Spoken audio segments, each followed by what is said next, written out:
always knew.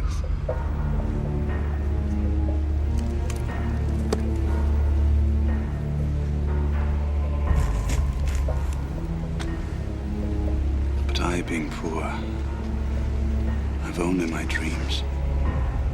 I have spread my dreams under your feet.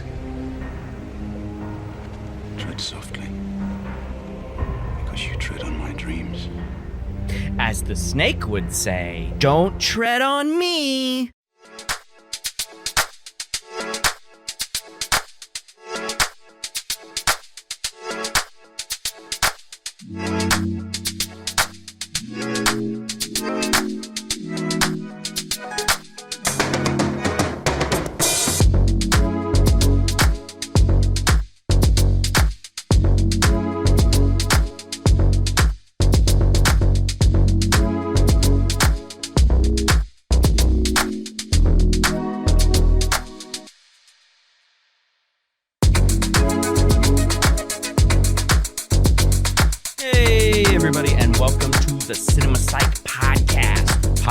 Where psychology meets film. I'm your host, Dr. Alex Swan, and today it's just going to be me, and I'm going to tell you about a movie that I found early in my film binging days. Shortly after The Matrix came out, there was an interesting film that dealt with emotions but had really cool action scenes. That movie is called Equilibrium. Film came out in 2002, and it actually did give the Wachowski siblings some additional inspiration for The Matrix Reloaded and Matrix Revolutions, which came out the following year. So this movie has nothing to do with The Matrix, but there's some really cool action, which I'll explain in a little bit. But in case you've never heard of this little 2002 film, it stars Christian Bale in one of his, rising roles. And really established his incoming dominance for that decade, right? The aughts, the 2000 aughts, right? So Christian Bale, really good role for him, actually shows quite a bit of his range. But to take a step back here to describe the movie filmmaking a little bit more, the director and the writer of this movie is Kurt Wimmer. Now, you may not be familiar with Kurt Wimmer. He's mostly a writer. He's only directed 4 films, and he's got one upcoming. The films that he's directed: One Man's Justice, Equilibrium, of course, Ultraviolet, which you may be familiar with, and then Children of the Corn, which is the 2020 remake. But he wrote some of the futuristic movies of the better part of 2-3 decades. Sphere, The Thomas Crown Affair. He also wrote, as I said, Equilibrium, but he wrote Ultraviolet and he directed that. Law Abiding Citizen, Salt. He wrote the screenplay and story for the Total Recall remake with Colin Farrell. Point Break remake, Children of the Corn, as I said.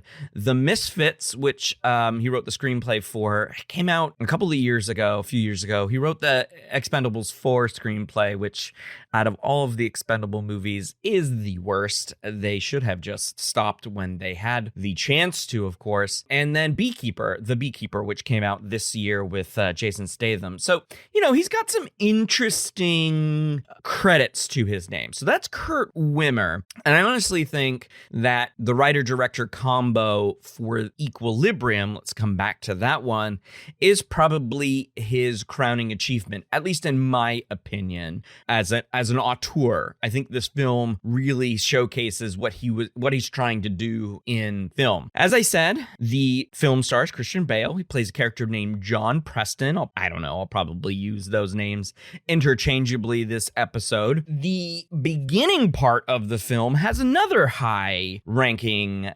Hollywood character actor in it. Sean Bean is in this movie. He plays John Preston's early partner, who you heard at the start of this episode quoting from a book.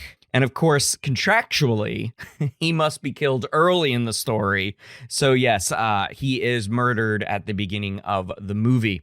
The rest of the characters in the movie are names that you've probably heard or seen, but they're not huge. So Taye Diggs plays Preston's second partner, Brant, who tries to get Preston executed for crimes against the fictional post-apocalyptic country called Libria. Taye Diggs. I think Taye Diggs was supposed to like launch into stardom after this, but he kind of didn't. Emily Watson plays Mary O'Brien, who ends up being John Preston's love interest in this movie, but she, spoiler alert, does get executed. Dominic Purcell, if you watched Prison Break, you know who that guy is. So, good stuff there. William Fichtner is in this movie as a guy named Jurgen. Angus McFadden as the final boss of this, the kind of leader, where Sean Pertwee, who, if you're familiar with Gotham, Alfred Pennyworth, he plays the role of father. You never actually see Sean Pertwee in the film. You only hear his voice. And then a number of other no-name people. That's mean. And then a bunch of other actors who have speaking roles who are probably behind helmets stating that John Preston must yield to the manner of speaking, the government, I suppose. We'll call it government. Libria, I congratulate you. At last, peace reigns in the heart of man. At last, war is but a word whose meaning fades from our understanding. At last, we are whole.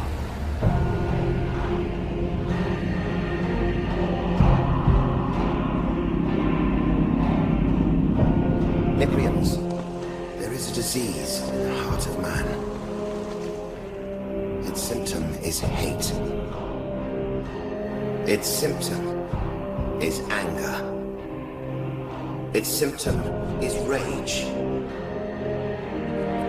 Its symptom is war. The disease is human emotion. But Libria, I congratulate you, for there is a cure for this disease. At the cost of the dizzying highs of human emotion, we have suppressed its abysmal lows. And you, as a society, have embraced this cure. Prozium. Now we are at peace with ourselves, and humankind is one. War is gone. Hate, a memory. We are our own conscience now. And it is this conscience that guides us to rate EC10 for emotional content. All those things that might tempt us to feel again. And destroy them. Librians, you have won. Against all odds and your own natures. You have survived. Now, what is this story about? Well, I said post-apocalyptic. It's actually post-World War III. Now, post-World War III, you can assume is post-apocalyptic. I mean, we're talking about it right now, unfortunately, and when we talk about World War III happening, we might be talking about nuclear weapons. That's not great. Well, in any case, we are in a world set after World War III, in a city-state called Libria, which is totalitarian, and these folks developed a drug called Prozium. Prozium 2 to be exact, because because I'm willing to bet Prozium 1 was not so great. Anyways, what does Prozium 2 do? Well, according to the Tetragrammaton Council, which is led by Father, voiced by Sean Pertwee, they believe that emotion is the root of all issues and conflicts in the world.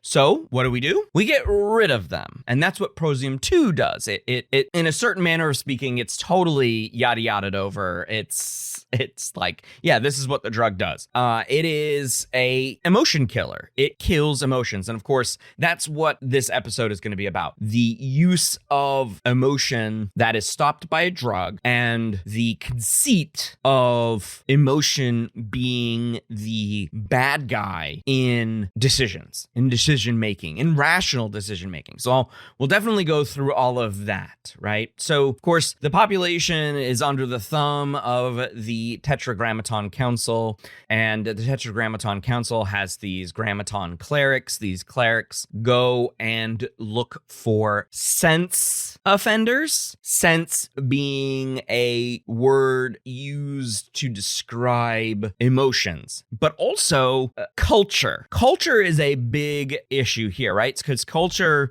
and art and all of the things that surround or are products of are outlawed because those are where conflict is sown. And of course, the totalitarian leadership does not want conflict. They want everyone under their thumb, 1984 style, right? So, I mean, that's the nature of totalitarian states, right? So the leadership controls the thoughts and the actions. And if you don't, then you are excommunicated from the society. And in this society, excommunication occurs via burning. They burn political antagonists and dissidents, right? They burn them. Ugh.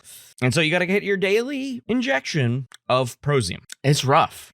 Now, the clerics, they're really cool. I want to talk about the clerics and some of what they do before we get into emotion, the meat of this. So one of my favorite things about this movie, and I've seen it a few times, and I've used it in a class. I've only taught this class once. I had the opportunity to teach the psychology of emotion back in, I want to say 2017. It was a summer class at Mount Mary University, and I had 6 students in my summer class, and it was a month long, and we watched a movie for every week that I taught the course. So it was a 4-week course, so we watched 4 movies. One of them was, of course, Inside Out, which has been on the show before. Go check that out. Episode 10, I think. It's been a while since that episode came out. Can't wait for Inside Out 2 coming out in 2024. If you're listening to this in the future, it's already out. In any case, in one of the weeks, we also watched Equilibrium, and I, of course, told them that this was a very violent movie, and we watched it in relation to emotion theories, which is what we're going to talk about in this episode. And it's violent because, and the inspiration for Matrix Reloaded and Matrix Revolution comes from the gun kata that the clerics use. Essentially, they use guns in a martial art way. It's so friggin' cool. They have these giant Desert Eagle guns with these pointed tips to them, and they do all sorts of action. Of course, this is a audio medium, and so why am I trying to describe martial arts? I'm doing stuff with my hands while I'm talking here. It's so cool because they have the choreography in this movie. The fight choreography in this movie is stellar. The gun carters. Through analysis of thousands of recorded gunfights, the cleric has determined that the geometric distribution of antagonists in any gun battle is a statistically predictable element.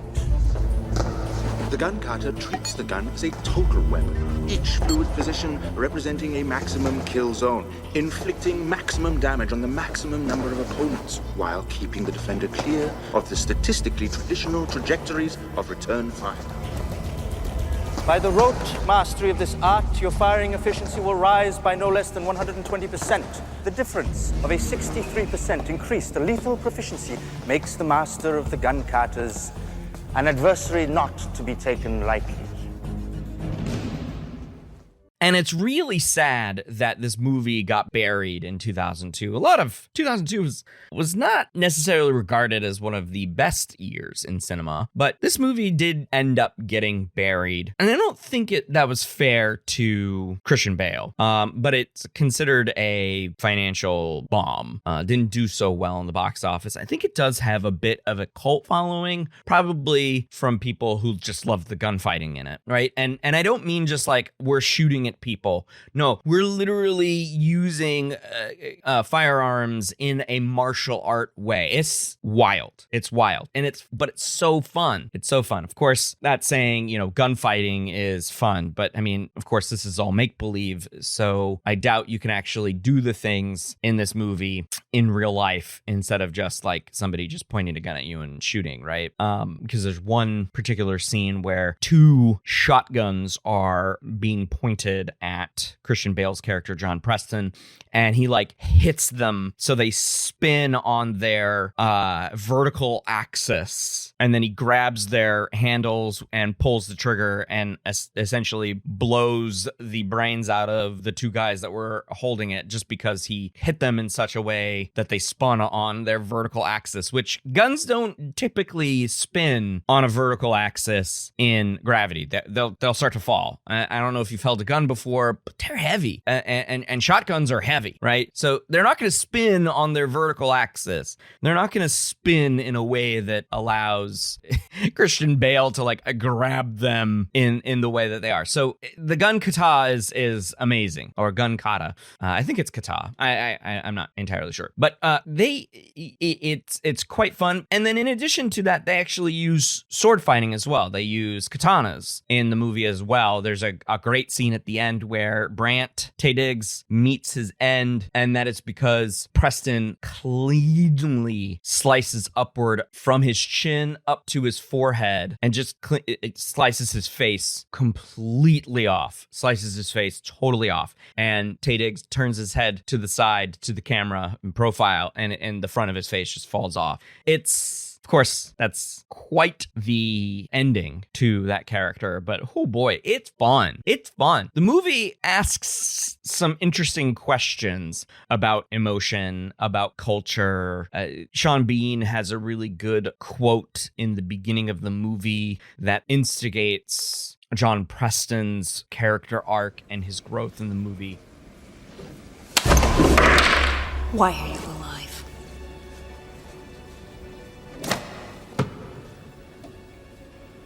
I'm alive.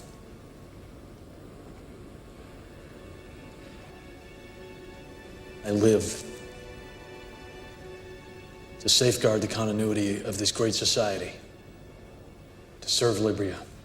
It's circular. You exist to continue your existence. What's the point? What's the point of your existence? To feel. Because you've never done it, you can never know it. But it's as vital as breath. And without it, without love, without anger, without sorrow, breath is just a clock, ticking.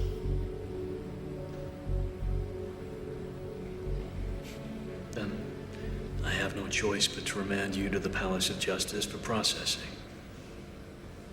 Processing. You mean execution, don't you? Processing. Okay, so let's talk about emotion. First, I'm going to give you some background, and then we'll talk about the emotion theories that are generally discussed in an undergraduate emotion class, or even just introductory psychology in the section on emotion. I mean, emotion's fairly basic to human psychology, so talking about it in an intro class, or even a class that is based solely in describing emotion for 16 weeks, I mean, you're going to talk about these theories for sure. So let me go back to my description of the movie, right? So Prozium is injected via like this, fancy futuristic injector. You put it into your neck and it goes through your bloodstream and it goes into your brain, and it is supposed to eliminate emotional extremes. I want to be very clear that people in this movie under the influence of Prozium still do have emotions. I think people tend to forget when they watch this movie, it's like everyone should be just robotic automatons. No, it's emotion extremes that are suppressed. So high levels of anger, although the interesting part is that there is a question about whether Brandt has been taking his Prozium as well. Take him to the Hall of Destruction for summary judgment and combustion. Wait. I can explain this. I'm sorry. I'm not feeling. He is the one who's feeling. This is a mistake. So there is some question whether or not Brandt has been taking his Prozium, but you still do have emotions. But the idea of Libria is to have a harmonious society that is not susceptible to things like violence and disorder, right? So the idea here is to cut those extremes. No irrational anger, no irrational sadness, no exuberance or joy and whatnot. No, jealousy or anything like that. And at the same time, ban all culture-based items like reading. You're not allowed to read, which is weird.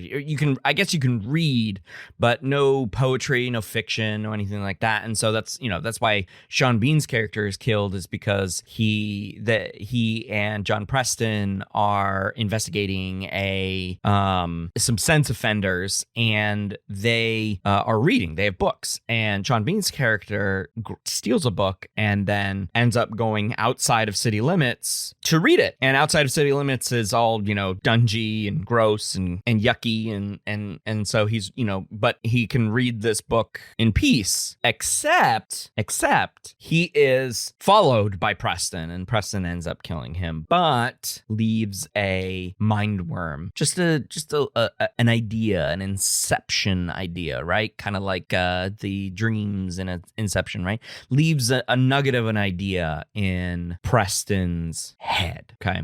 And so first and foremost, I want to invoke the conceit here, right? The removing of emotions to have more harmony and less conflict. Don't you see, Preston? It's gone. Everything that makes us what we are, traded away. There's no war. No murder. What is it you think we do? No. You've been with me. You've seen how it can be. The jealousy, the rage.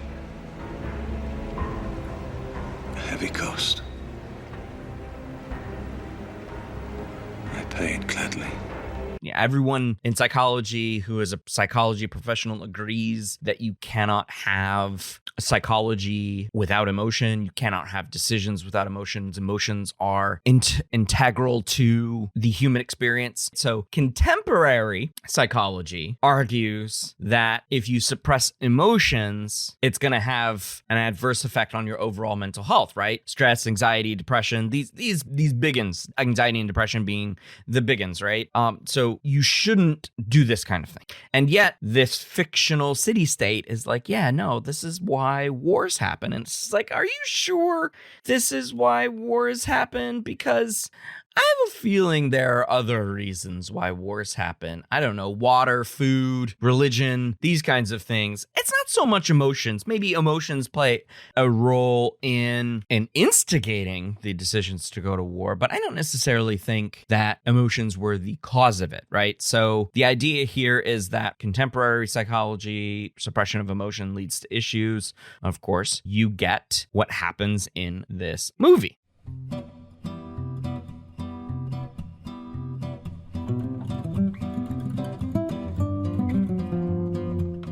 Are you a big fan of the Cinema Psych podcast?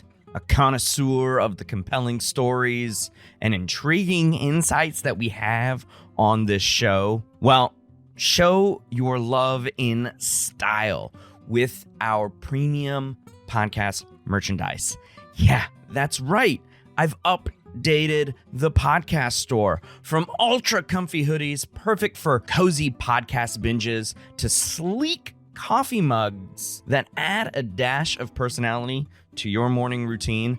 Our merchandise store has it all. I've added so many new products, and it's designed to withstand countless listening marathons. There are a lot of episodes. I think you'll love them. But wait, there is more. Every week, there is a new promotion, turning up the volume on value. So keep an eye out for our exciting special promotions. Every other week, 15% off. In between, sometimes there's a special 25% off day. And then sometimes there's free shipping. It's the perfect way to score your Cinema Psych podcast merch for less. I'm excited to have expanded the merchandise offerings, but I'm really excited to say that new designs are coming up. And you can put these designs on all of the merchandise. So keep an eye out for new arrivals in the design section.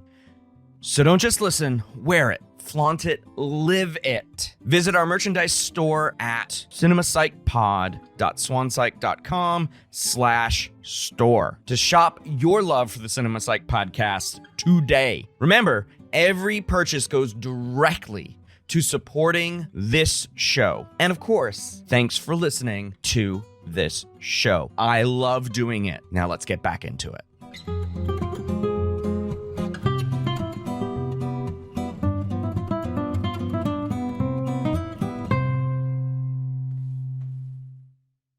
All right, so how is emotion portrayed in this movie, or at least the theories of emotion?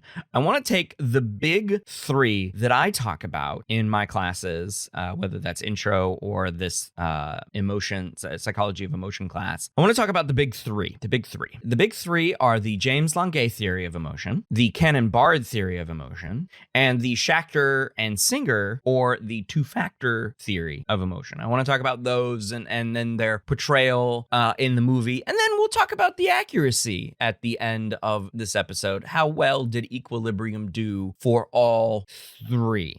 So first on the scene is the James Longuet theory of emotion. Now, the theory itself was actually named and developed by John Dewey, who was a philosopher.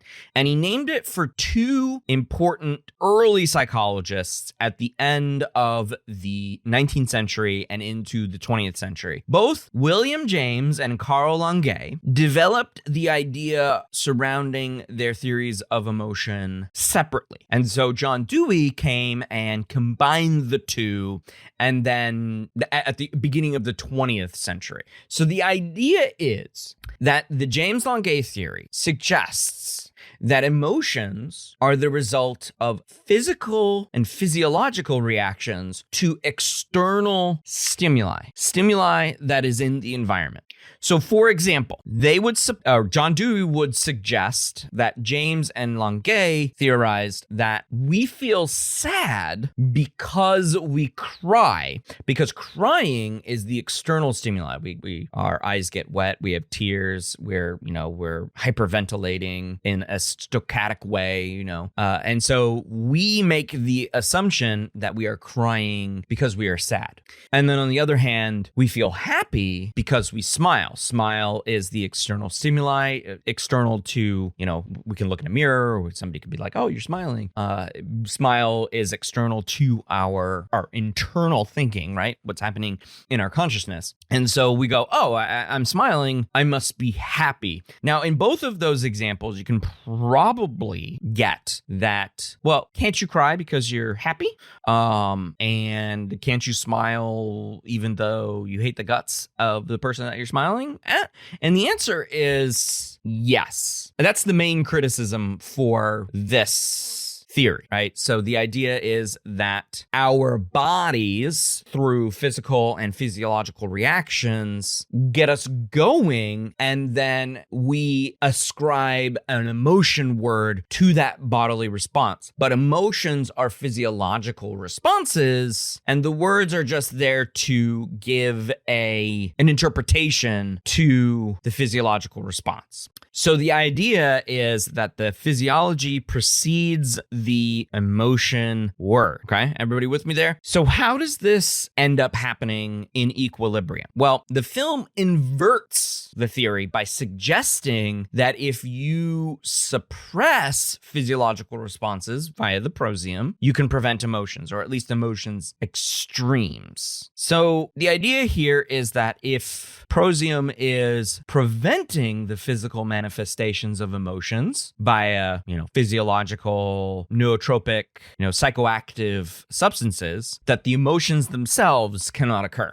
So the idea here is that as long as you continue taking Prozium, your body will not have the physiological reactions needed to create emotions, if we assume that the James Longuet theory is correct, right? So if we are starting from that point, then Prozium seems to be stopping the emotion before it even begins, which is quite interesting, if you ask me.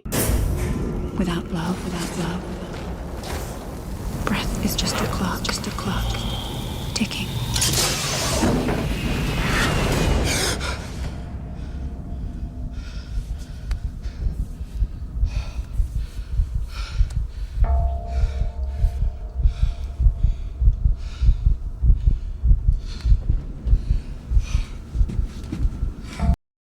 But of course, there is more to that story, because in the early 20th century, so 1920 into the 1920s into the 1930s, Walter Cannon and his graduate student Philip Bard developed a theory to contrast the James Longuet theory. So the James Longuet theory was around for a good couple of decades, maybe 3, before the Cannon-Bard theory came onto the scene and suggested that it's not physiological reaction then psychological interpretation. No, those two things happen simultaneously. Their theory argues that physiological arousal and emotional experience occur at the same time, not one after the other, respectively. So, in other words, emotions can be experienced even if the body's reactions are suppressed. So if we take this idea of I feel sad because I'm crying, or I feel happy because I'm smiling, we can say that the crying is only one part of the interpretation. I feel sad, and the smiling is only one part of I feel happy. The other parts are the cognitive appraisal bits that happen subconsciously. So why am I crying? Why am I smiling? These are very important questions, right? Humans are complex creatures, and you can't just isolate the physiological reaction from the psychological experience, because even though, yes, many things in our bodies happen without our voluntary conscious awareness, we still do have conscious awareness occurring, and there are reasons for us feeling emotions that do sometimes include physiological reactions and sometimes not include physiological reactions. Like, I'm sitting here feeling fairly content. I'm talking to you on this podcast, and I'm feeling content, and my body's at, I would say, equilibrium. There we go. At homeostasis, right? And so I can feel an emotion even though there's no physiological reaction or external stimuli for that. So that's what Cannon and Bard were trying to suggest, that emotions are a simultaneous experience of physiology and cognitive appraisal, whether that appraisal happens involuntarily, subconsciously or unconsciously, or consciously and voluntarily. You know, it can be both, right? I can see a bear and be like, oh, oops, I just crapped my pants, right? Am I really going to, have issues with determining if I actually felt afraid, or is it going to be fear in general, right? So Cannon and Bard had a really solid theory, and it lasted for a good 3 decades on its own as the best explanation for the emotional experience of human beings. And the way that Equilibrium plays with this theory is actually is perhaps the most accurate part, right? So when John Preston stops taking his Prozium in the movie, for the first time we see he actually knocks it away. Now, it's interesting to note in the movie, if you watch it again, whether or not he did it on accident. First time you watch the movie, maybe he did it on accident. Second viewing, third viewing, so on and so forth. Maybe he subconsciously knocked it over and it broke and he did it on purpose. In any case, when he stops taking his Prozium, he begins to experience emotions almost immediately. There are a great many scenes in the latter part of the movie, the specific scenes with dogs and this one puppy who licks him in the face, and he's like, oh, I gotta go test this dog, right? And he basically takes this puppy and hides this puppy. Sir, toss it back in. I'll finish it off.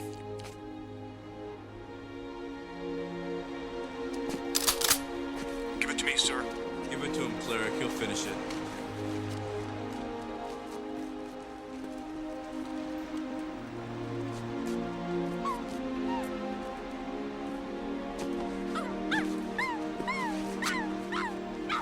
Wait! Seems to me that at least some of these animals ought to be tested for disease. There's an epidemic in the Nethers, as best we know about it. He starts to feel emotions, even if it takes his face longer to manifest these emotions, right? Before he starts crying, or before he smiles, or before he just gets righteously angry, he begins to feel these emotions. And he has several conversations with O'Brien and begins to feel attraction for her.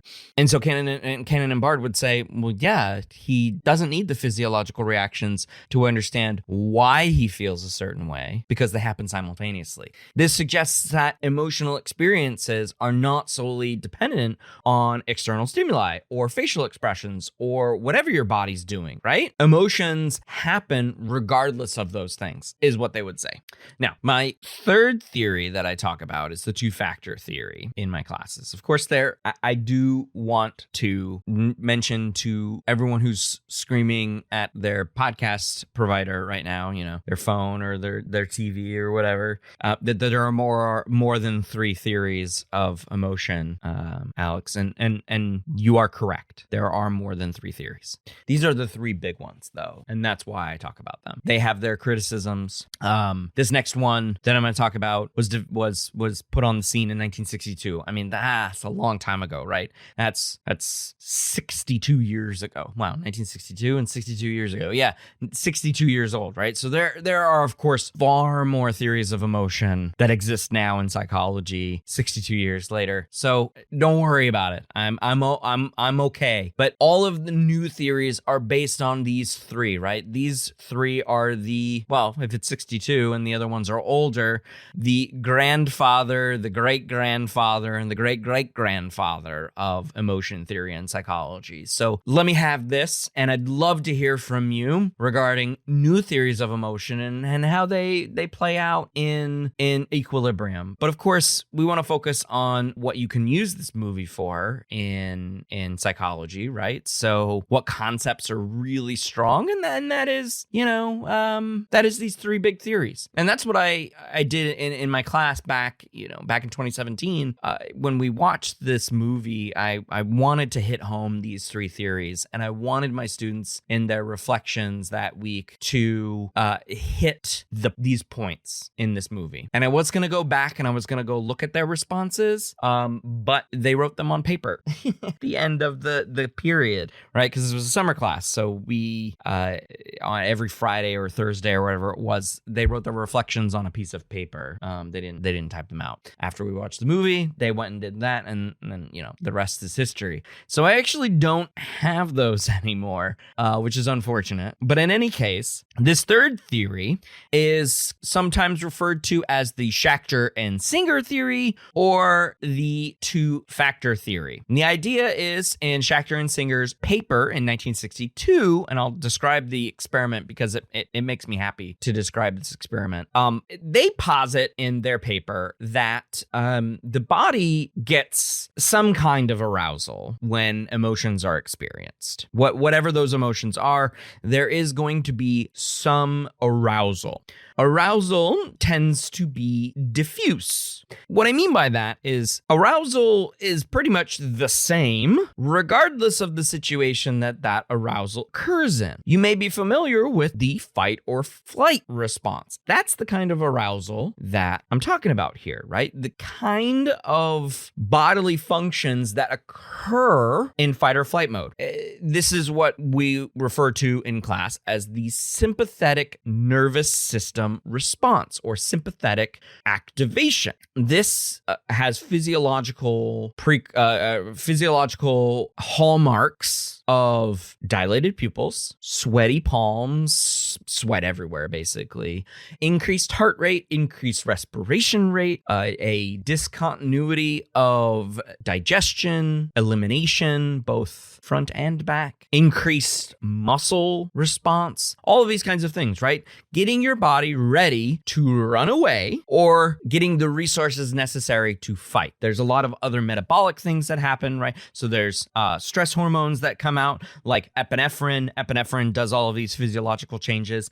All of these changes occur from the spinal cord only. There is no cortex activation. It's just spinal cord, right? And you get going and you do it. There are also other stress hormones that come out, like cortisol is released and other glucocorticosteroids, right? Because they're trying to get stored sugar to where it needs to go in your body, these kinds of things. So the idea here is we got to act. But the problem is that response happens regardless of what is causing it in the environment. So if you're nervous about speaking in front of class, that's the same response as somebody getting the drop on you inside your house. It's the same response. Or going on a first date, or any kind of stressful event where the fight or flight response is going to occur, right? You can label that as fear if you want to, but it's not all the time, right? If you're going on your first date, I wouldn't label that fear. That would suck, right? And so Schachter and Singer were like, arousal is diffuse and it shouldn't be called one thing every single time.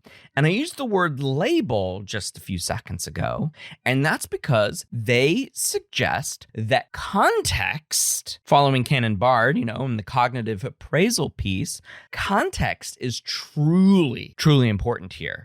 And we use the context to label our emotional experience. And that label is the why when we add to it the physiological responses. So you might be thinking, well, you just said James Longuet theory is wrong. And no, James Longuet theory is not wrong. They were not wrong in the sense that emotions have a physiological component. That's not wrong. The ordering, a little misguided, a little simplistic, of course. Cannon-Bard came along and said, no, the emotional experience of humans is a little bit more complex, and you have these things occur simultaneously. Schachter and Singer came along and was like, well, it's important that when we consider these things happening simultaneously, we put more appraisal on the context of the situation to give us an accurate assessment of the emotion that we're actually feeling. Now, again, criticism of this theory does warrant discussion. Again, it's a 62-year-old theory. So not every emotion that we feel comes with arousal. I just said a little while ago, I'm content. That's an emotion. I'm not aroused. Sure, I'm speaking into a microphone animatedly, but, there's no fight or flight response happening. So am I not feeling emotion? Probably no. And yes. So the context matters. I'm just sitting here talking into a microphone, dropping some fat knowledge on y'all, right? So I'm content. I like it. I like doing that. It makes me happy. So there you go. Now, what was this amazing, fun experiment that they did to develop this theory? Well, I love describing this. So part of the reason why they came up with this idea of labeling and how context matters is they invited people to come to the lab and get a shot of epinephrine. Or if they were in the other group, the control group, a shot that was basically saline. So salt water, right? Kind of like when you have to go to the hospital due to dehydration and they give you, Gatorade directly into your IV. No, I'm kidding. But it is saline water, right? So saline water doesn't do anything to you but hydrate you, right? And so epinephrine, as I mentioned a few minutes ago, epinephrine is your neurotransmitter / hormone that goes throughout your entire body and gets it ready for sympathetic nervous system activation. Epinephrine is the reason your heart rate increases, is the reason your respiration increases. It's the reason why you start sweating, all of these kinds of things. Okay. And you might be familiar with its British word, which is adrenaline. For some reason, we still use adrenaline, but in medical circles in the US, it's epinephrine. It's annoying, but yeah, epinephrine, adrenaline, whatever.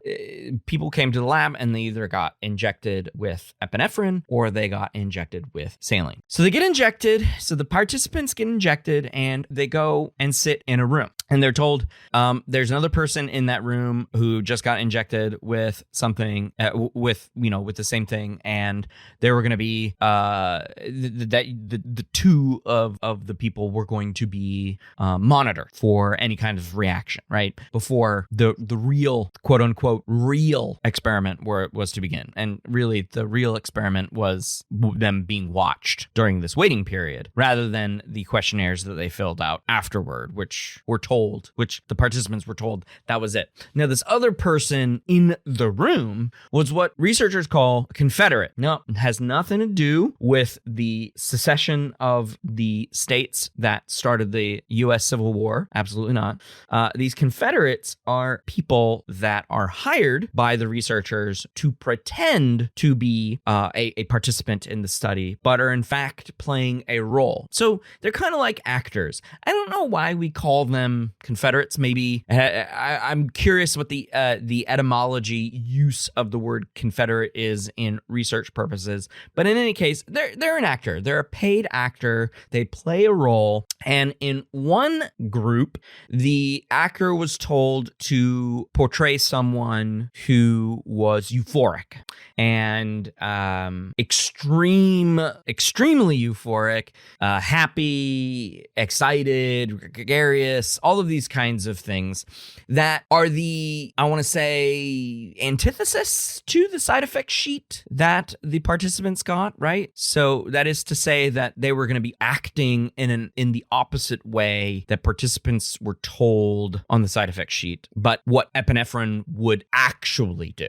Okay, so one group of Confederate actors were told to act in this euphoric way. Another Confederate was told to act in an angry and sad way, right? Angry that angry that the experiment was taking too long, that they had to wait in this waiting room and it was taking too long and it was awful and all of that. I think it's kind of funny. I should note that participants were told that the experiment was about their eyesight and that the injection was going to be testing their eyesight, right? So that's funny. Great. So to recap, there were 4 conditions that participants were randomly placed in. The epinephrine informed, where they were told that they would feel the effects similar to epinephrine. Epinephrine ignorant, where they were told about, where they were not told about side effects they were basically given the injection and were like, you're getting this thing that tests your eyesight. Epinephrine ignorant, ignorant, where participants were told about the side effects. Epinephrine misinformed, where participants were told the opposite side effects, and then a control group, which was the saline. After the injection, Confederate was told to either act angry or euphoric. Like I said, angry. This experiment's taking too long. I'm so mad. This is ridiculous. I hate it. And then the euphoric one, oh my God, I'm so happy to be here. In one case that I've read, one Confederate kind of got up on the table and started dancing around, right? So the experimenters watched this the entire time through a one-way mirror, and they rated the participants' state on a 3-category scale. So the participants were given a questionnaire right afterward, and then their heart rate was checked. Participants in the epinephrine misinformed group, the one that was given the opposite, the one that I told, the one that I mentioned was like the meat of this, had the highest euphoria, followed by the ignorant group, no side effects given, the placebo group, and then the informed group. Participants in the ignorant group experienced the most anger, followed by the placebo and then the informed group. So this suggests that the participants who had no explanation of why their body felt as it did were more and the most susceptible to Confederates, supporting the hypothesis of Schachter and Singer. They suggested that the participants who had no idea how to feel used the context of the Confederate to explain how they felt.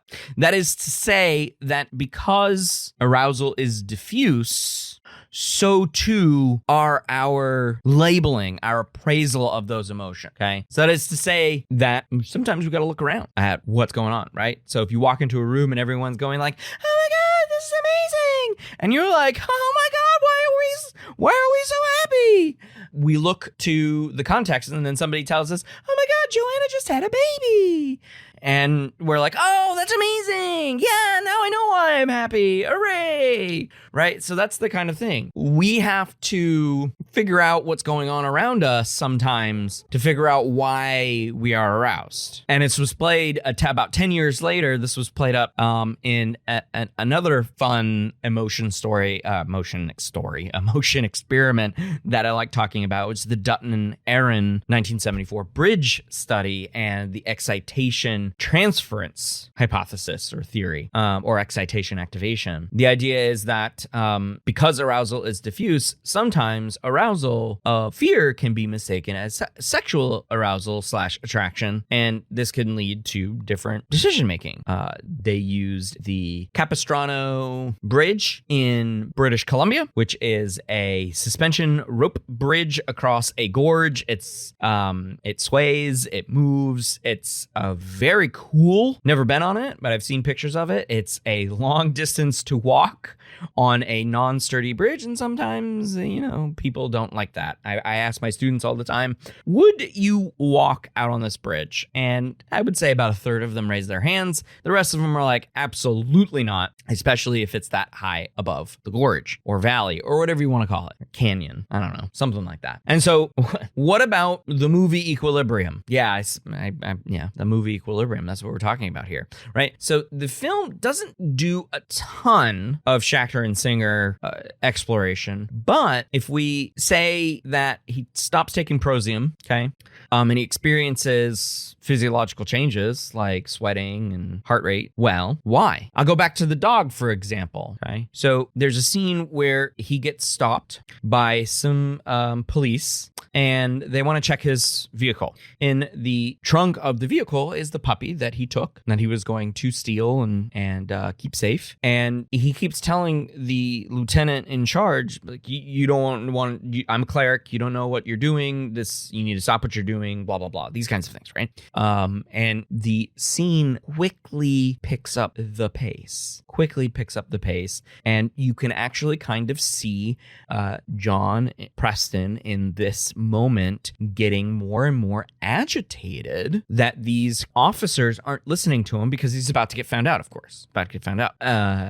He gets away with the dog, but there's an even better part of this film where Schachter and Singer is is shown. Toward the end of the movie, when Preston is actually, arrested and put to the test, is he taking his Prozium? Is he a good citizen of Libria? And he gets put on a polygraph machine. And he keeps getting asked more and more arousing questions, not sexually arousing questions, more anger arousing questions.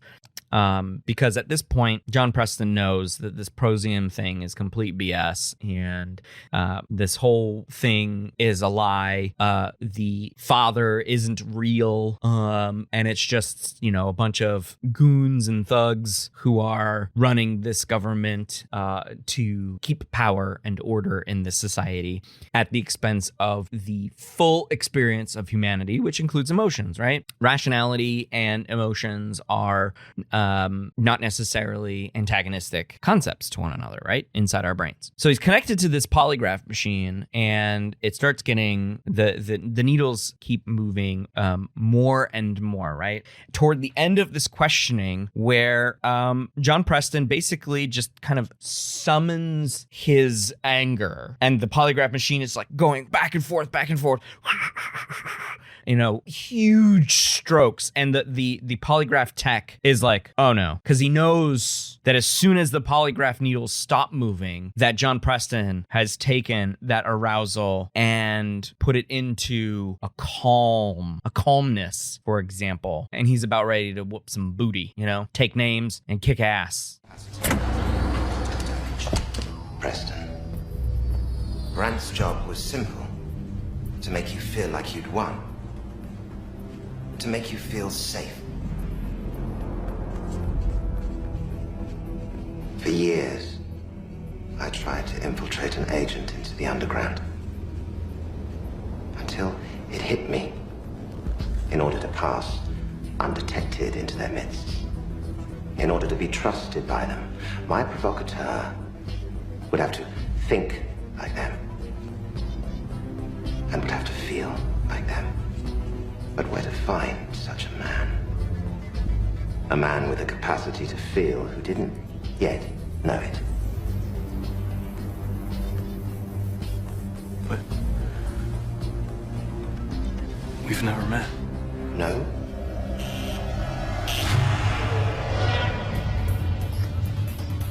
Don't look so surprised, Preston. Why should father be more real than any other political puppet? The real father died years ago. The council simply elected me to pursue its eternal tradition. And you, Preston, the supposed savior of the resistance, are now its destroyer. And along with them, you've given me yourself. Come. Coolly. Entirely without incident.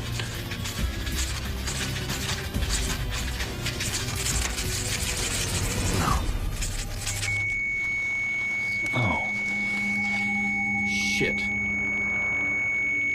Not without incident.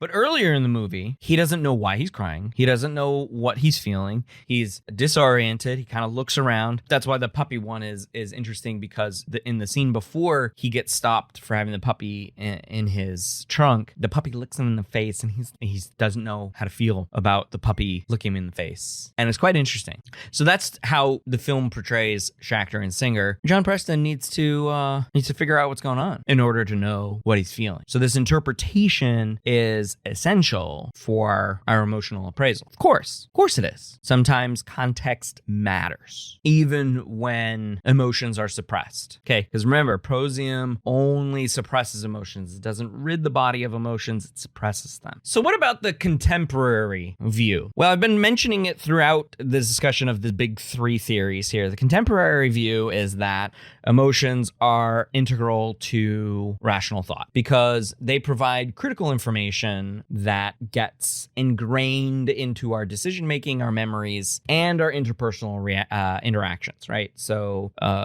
as Inside Out indicates, memories are imbued with at least one memory, probably, or at least one emotion, probably more than one emotion, right? Our decision making is sometimes logical or utilitarian, but most of the time it's emotional. Okay, we want to do something because we feel passionate about it. We want to not do something because we're afraid of it. These kinds of things, right? Joy, sadness, and fear are represented in Inside Out, and they are basic emotions that we feel in all manners of our involuntary and voluntary, outside of conscious awareness, inside of conscious awareness, day-to-day thinking. Emotion even plays a role in the dreams that we have, right? There's no getting away from it. And so overall, Equilibrium as a film argues against contemporary views of emotion because society can only function rationally if you get rid of emotion.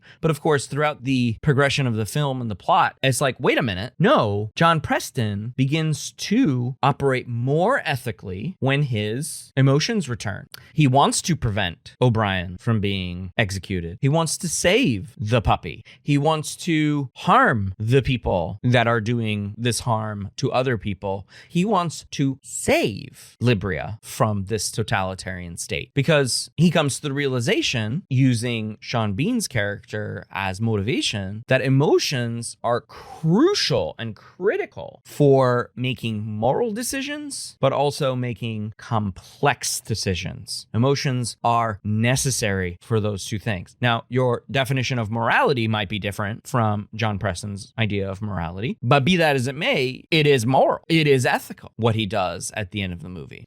And you can even see a little bit in his relationship with his son. His son stops taking Prozium after his mother is arrested and for a sense offense and executed. He stops taking Prozium, and then he acts like he takes Prozium because he thinks that's what his dad wants. And he plays it up so much, but then he realizes that his dad isn't taking Prozium and starts to experience emotions. And he's like, hell yeah, time to rebuild this. Time to rebuild this country. Time to rebuild this country. And one thing I'll note about these big three emotions is that they explain certain parts of the human emotional experience. They don't explain all of the parts, but together they're really solid. And I hope that, at some point, we can get a unified theory of emotion that includes bits of James Langay, Ken Bard, and Schachter and Singer, because these are really seminal features of psychology. Like, they're really important to psychology and our understanding of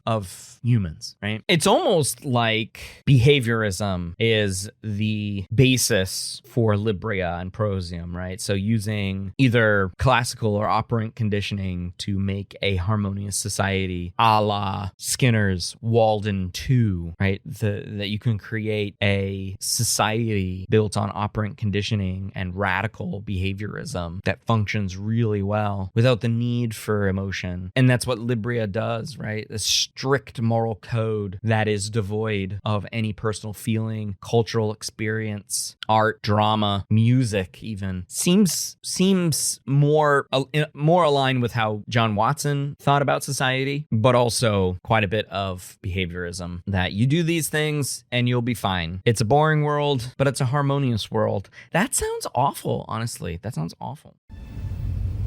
We've been watching you, Preston.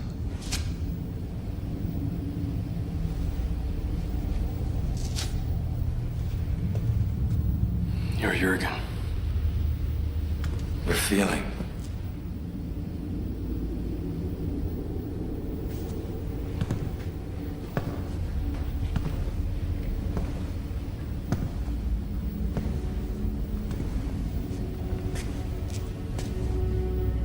Do you know why you came?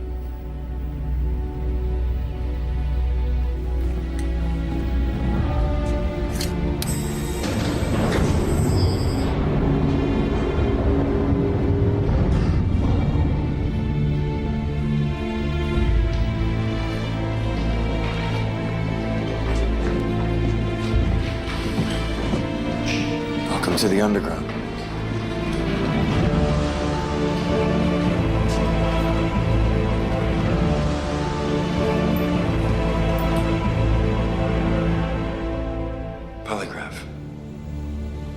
detects fluctuations of human emotion. We have to be sure.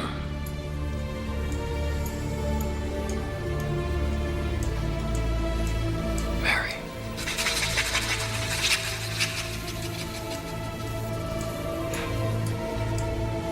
You're carrying in your left pocket a red ribbon sprayed with her scent. You breathe it in sometimes when you think there's no one to see. But what you feel could only be satisfied by folding yourself into her.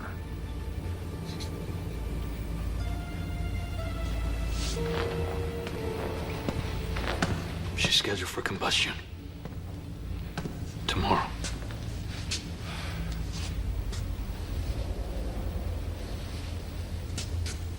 I know. You know I was like you. But the first thing you learn about emotion is that it has its price. A complete paradox. But without restraint, without control, emotion is chaos. But how is that different? The difference being is that when we want to feel, we can. It's just that some of us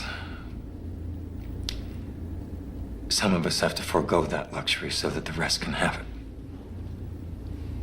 Some very few of us have to force ourselves not to feel. Like me. Like you.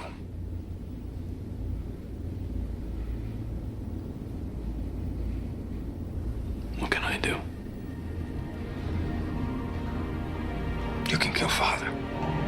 John Preston feels some cognitive dissonance because he argues he feels that his behaviors and his attitudes don't align. Libria is a society that you must take this Prozium to suppress your emotions, and that's the only way we're in harmony. And he is a law enforcement officer. So of course he feels cognitive dissonance, which, you know, in some manner of speaking, if you can feel cognitive dissonance and the aversion of cognitive dissonance, that's an emotion. It's a very complex emotion where your actions are in direct contradiction to your beliefs or attitudes. And so how do you get rid of cognitive dissonance? Do you change your behavior? Do you change your attitudes? A lot of people change their attitudes and beliefs because it's harder to change your behaviors. But eventually he changes his behaviors. He stops mindlessly killing. He stops, not mindlessly killing, I guess, immorally killing people for these sense offenses. Okay. He is at odds throughout the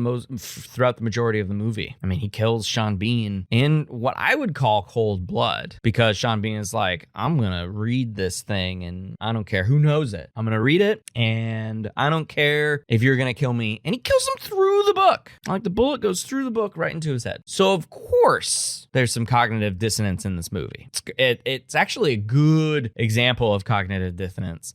I mean, not to say that there aren't a lot of movies where the conflict is driven through cognitive dissonance.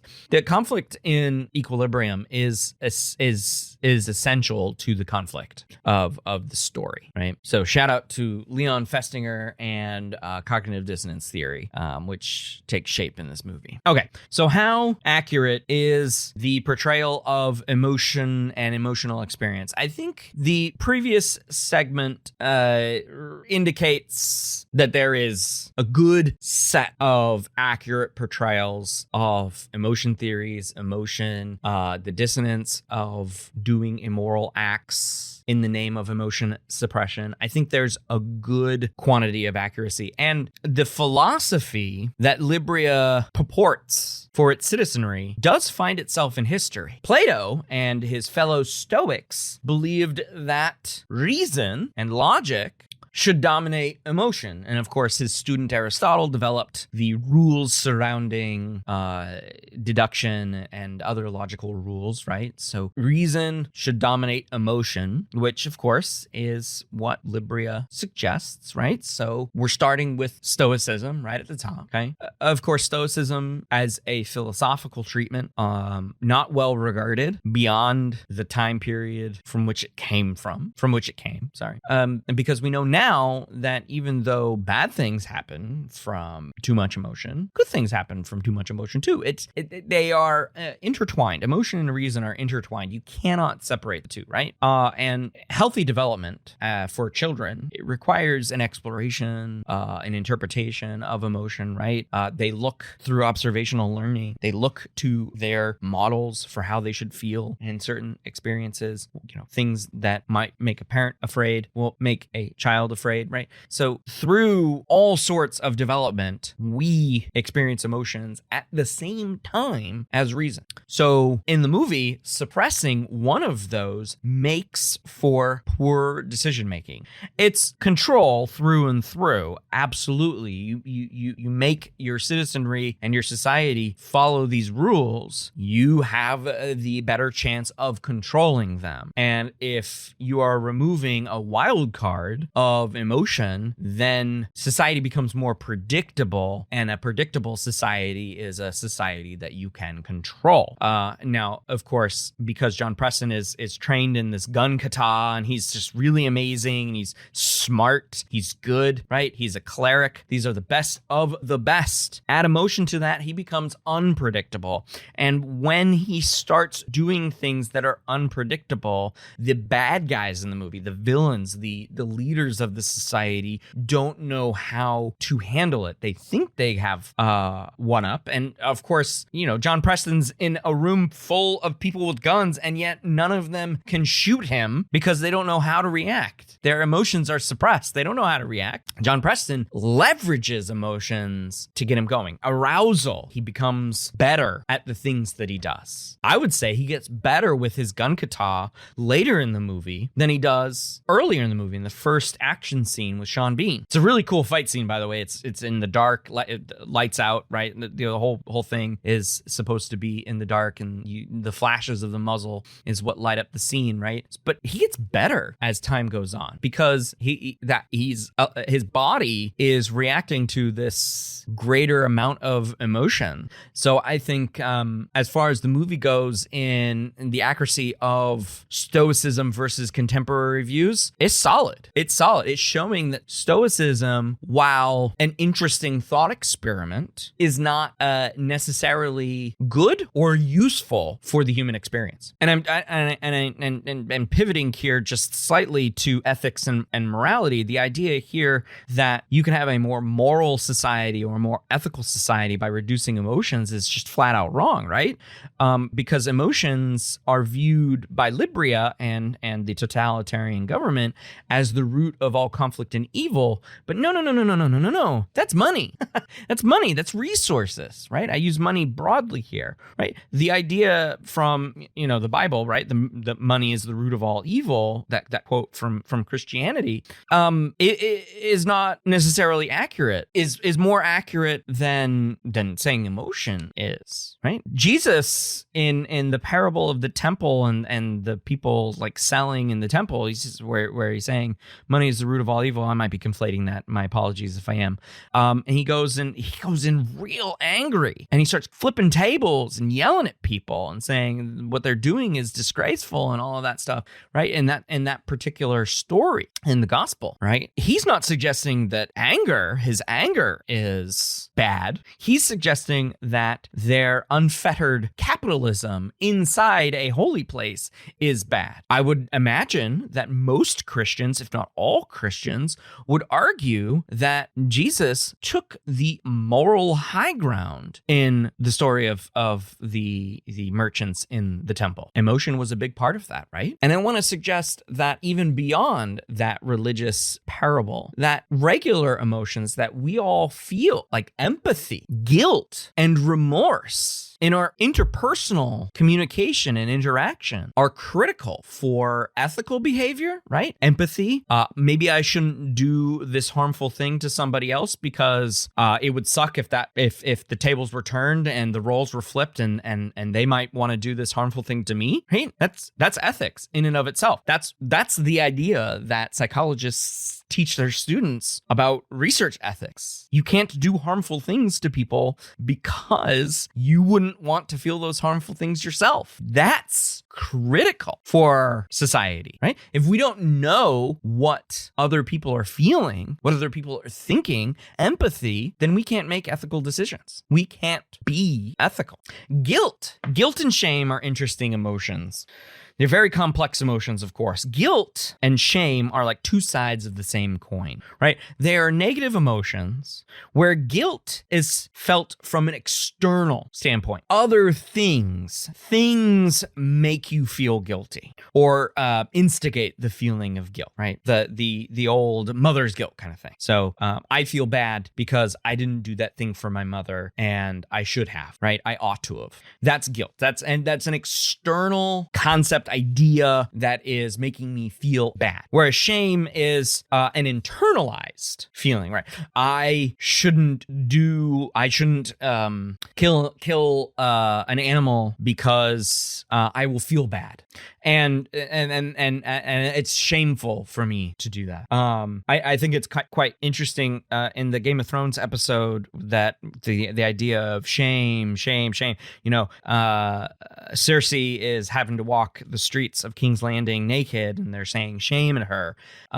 She doesn't feel any shame, of course, because they're trying to internalize her bad behavior. And she's not there for it. So shame and guilt, externalizing the bad feelings or internalizing the bad feelings, guilt, shame, respectively. Correct me if I'm wrong, other researchers on that one, but I think that's a pretty solid understanding of shame and guilt, or guilt and shame. And then remorse, right? The clerics, they go through life just wantonly killing anyone for sense offenses, or even for some of them arresting them. You know, some people get the pleasure of being executed right then and there. Other people have to wait to be burned alive. But of course, they feel no remorse for doing any of these things. Preston feels remorse toward the middle, and he's like, holy crap, what have I been doing all of my life? This Prozium has really killed my desire to feel any remorse for all the actions that I've done. You need to have these things for an actual society to exist. Otherwise, everyone's just doing their own thing, hoping that they don't feel something to get killed. My final note on this accuracy of portrayal, it has to do with neuroscience. Of course, got to put neuroscience in there. Again, Prozium is a drug that is injected into a neck, right? So how do you develop a drug that suppresses emotions? Well, it would have to be something that not only suppresses activity in the amygdala, but it would have to suppress activity in the rest of the limbic system. It would have to suppress activity in the cortex. I mean, I'm just naming a bunch of places where emotions appear. Our labeling of emotions is cortex. Our feeling of emotions is maybe limbic system or amygdala. But you have to suppress all of those things. You essentially are developing a walking sedative. Maybe this would be a walking barbiturate or something like that, where somebody's just going through life, walking through doing some nonsense, you know, walking through life just being kind of a ridiculous person, like a walking sedative where you can't feel anything. You'd almost be in like a half asleep state just to exist. There'd be no way that you'd have all of your faculties available to you. There'd be no way that clerics could do their gun kata on Prozium, because hereto unforeseen is a drug that can suppress emotions but leave everything else intact. Our emotions are diffuse throughout the brain. There are so many systems involved in the feeling of emotions that you can't just cut the physiological rope and then leave everything else untouched. There's no way. So from a neuroscientific perspective, Prozium is complete and utter garbage, right? It is a complete fiction that a psychoactive drug could be developed to, I didn't even mention suppressing like your adrenal glands, where norepinephrine and epinephrine are also released, right? In our brain, in our endocrine system. Like it's way too far-fetched. It's of course, this is artistic license. This is movie magic, a drug that can do these things. It's the only thing that I will point out here that is unrealistic, not accurate about the film. Otherwise, I think the film does a really good job exploring how emotions are characterized within society, within interpersonal relationships, within our own understanding of our own psychology. Okay. So, I mean, that is what I'll say as far as accuracy goes. I think it's a really phenomenal film to use in this context, in a psychology class. And if I ever get the chance to teach an emotion class again, I would absolutely use this movie because it is a great one to discuss the big three emotion theories, explore morality, explore ethics, all of these kinds of things. I think it's phenomenal for that. And I hope you see what I mean after listening to this particular episode. There we go. Equilibrium 2002. Give it a watch if you haven't seen it. I went through a ton. There are some spoilers in there, but I think they are vague enough that watching the movie, you will enjoy the fight choreography. Well done fight choreography. I think one of the best fight choreography movies that I've seen in the 21st century. Well done. They spent a lot of time doing it. The gun kata stuff is amazing. The sword fighting is really amazing. I think Christian Bale does a really good job. And like I said, it sort of launched. This is the beginning of his launch into stardom, right? He does a couple of movies right after this, but then again, his physicality in this role, I think, gave him the ability to play a Bruce Wayne in Batman Begins, which only came out 3 years after Equilibrium did. Christopher Nolan probably saw him and was like, yeah, that's pretty good. I like that.